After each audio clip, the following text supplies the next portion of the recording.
Hey, I wanted to make a follow-up video to the King James only video I put out earlier today. Um, I felt like I didn't do a great job of explaining some of the problems with the newer translations and where the King James onlyists get things right. And I also wanted to clarify some of the things that I said because I went back and I listened to it and I didn't think I did a great job. Um, I used John 3:9 as my starting point, and I stand by that. I always think John 3:9 is the best place to start when you're looking at a translation because it's pretty key. But I didn't explain why that was important. Okay, the actually Let me pull up John 3:9. First John 3:9, not John 3:9. First John 3:9. Okay. So we're going to go over it one more time. You know, no one who is born of God will continue to sin because God's seed remains in them and they cannot go on sinning because they've been born of God. Okay. Why this is so much different and such an important topic is that essentially what the NIV is saying is that if you're born of God, you won't continue to sin. But if, you know, you do continue to sin, people start to believe, well, then they're not born of God. Which goes against what the gospel says, which goes against what Jesus said, who said that stumbling blocks will come. The King James Version gets this right, where it says he cannot sin.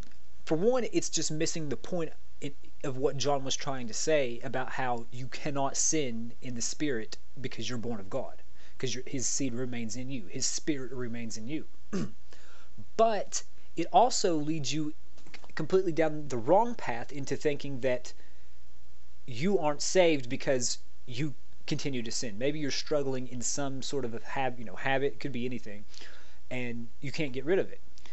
Part of that is condemnation and stuff, and doubting your own salvation, which I believe leads to more sin.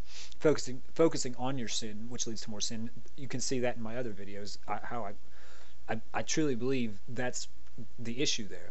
But even if you are continuing and you have sin, then that doesn't mean you're not saved. You're just a work in progress. We are sanctified through the Holy Spirit over time. I made a point in another video how Abraham didn't leave home, and didn't become righteous by faith till he was over 75 years old.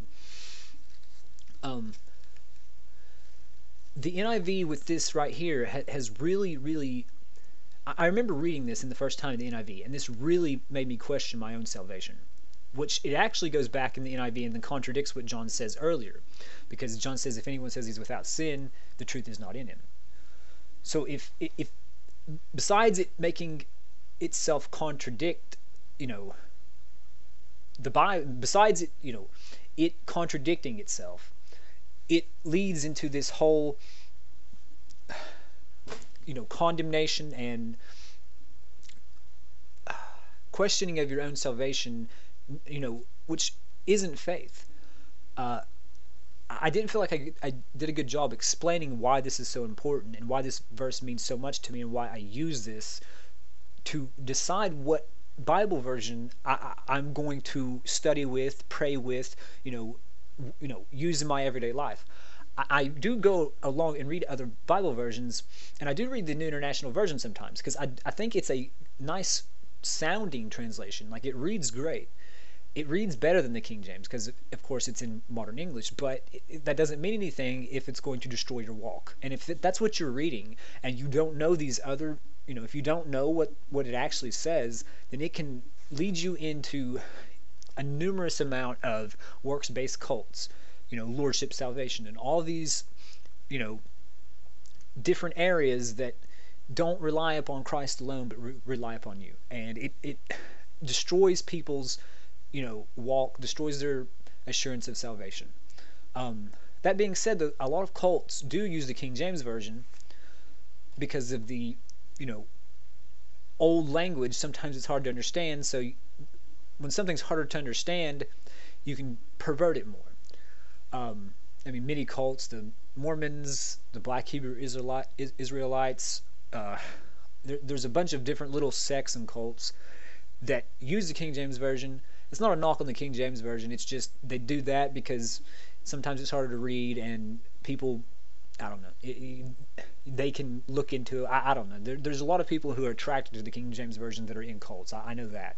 I guess it's because it's harder to understand. Maybe it's something else. Maybe it's because, who knows, but maybe it's pride. But the point is I didn't feel like I did a good job of explaining why that verse is important and why the King James onlyists are right about these things. I mean, either you're a child of God by faith, or you're a child of God because you don't continue to sin.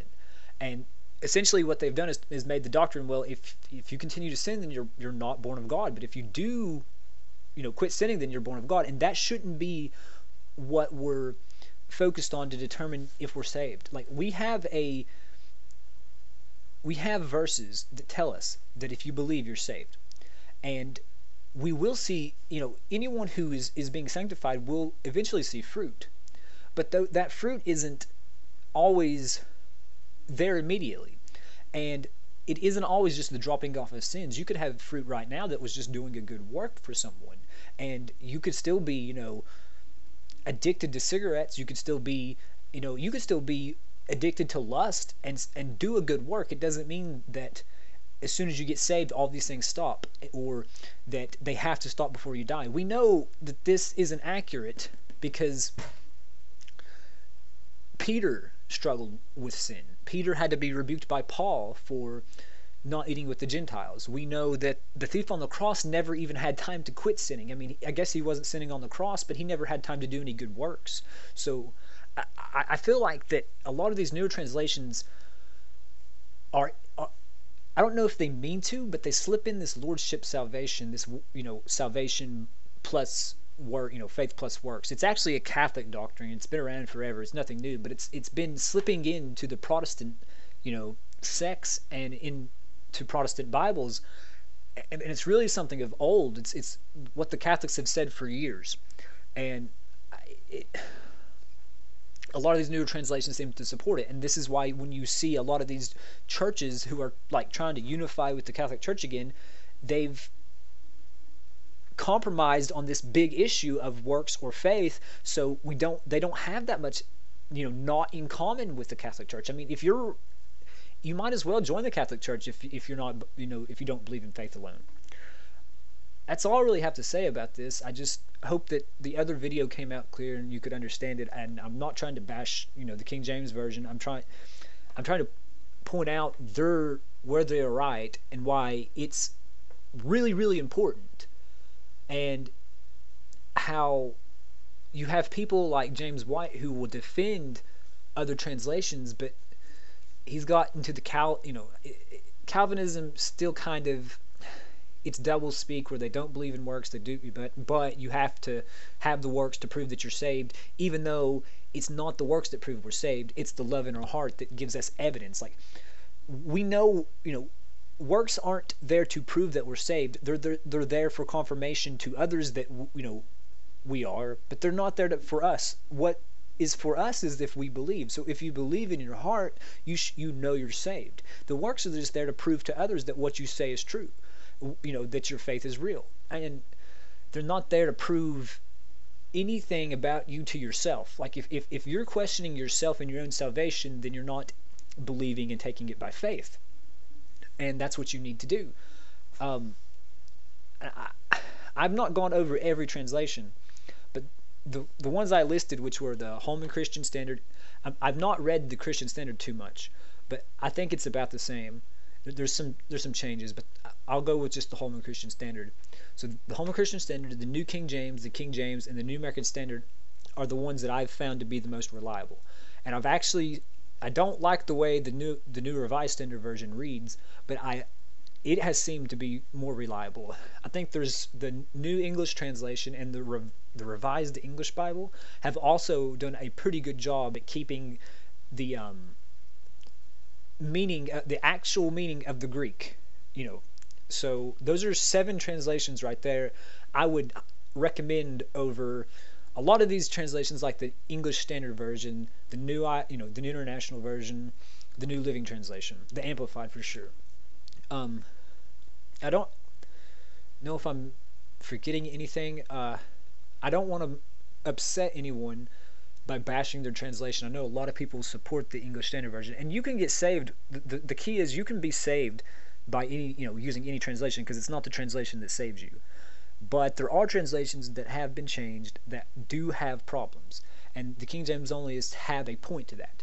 But you have a cult-like King James Onlyism that goes way too far and demands way too much, and then is they just full of hypocrisy and not even operating in love. Like, they don't operate in compassion or love. They would rather kick you out of the church than give you, it's either read this or get out. If somebody come to them and said, I can't read the King James Version, I just can't read it, it doesn't matter. You better learn. You can't give them a New King James, because that's just as bad. And I've watched people criticize the New King James, and I went and looked up the verse that they were criticizing, and it says the exact same thing. So I don't know. If you can find something in the New King James that's different, please let me know. But everything that I've looked at, it's fine. So I actually think the New King James Version is the best translation there is on the earth. It's not my favorite, but I think it's the best. I think the New King James, because it gives you everything. It's like the King James, but it also gives you at the little footnotes about the other manuscripts, and I think it's literally the best translation. It's not as easy to read, in my opinion, as the New American Standard or the Holman Christian Standard Bible, but I do think the New King James is probably the number one translation, and I do believe that King James only should stop bashing it, because it's really, really good. And you can't reason with people that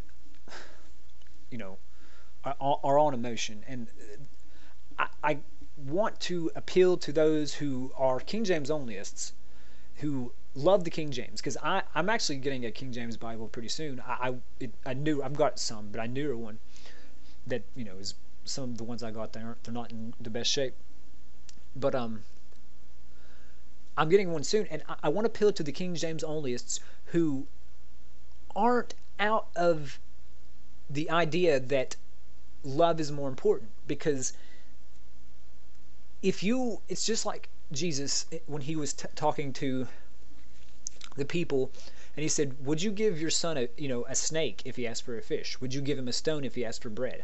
If a person can't read Old English, why give them Old English? Find something they can read, even if it's the King James Easy Read version. I've not looked into that translation. I can't say how great that is. But even if it's something like that, that's still basically the King James without the ye's and these and thous and stuff, do that. Do things out of love is the key I'm trying to point out. And listen to what people have to say. But when people start moving into superstition, traditions of man, you call them out on it, but do it in love, and don't create something that takes the focus off of Christ. If you're making something and putting it above Christ, or using it to take the focus off of Christ, then it's not of God. It's of the evil one, and that's my biggest concern. Anyway, I hope y'all take care. God bless.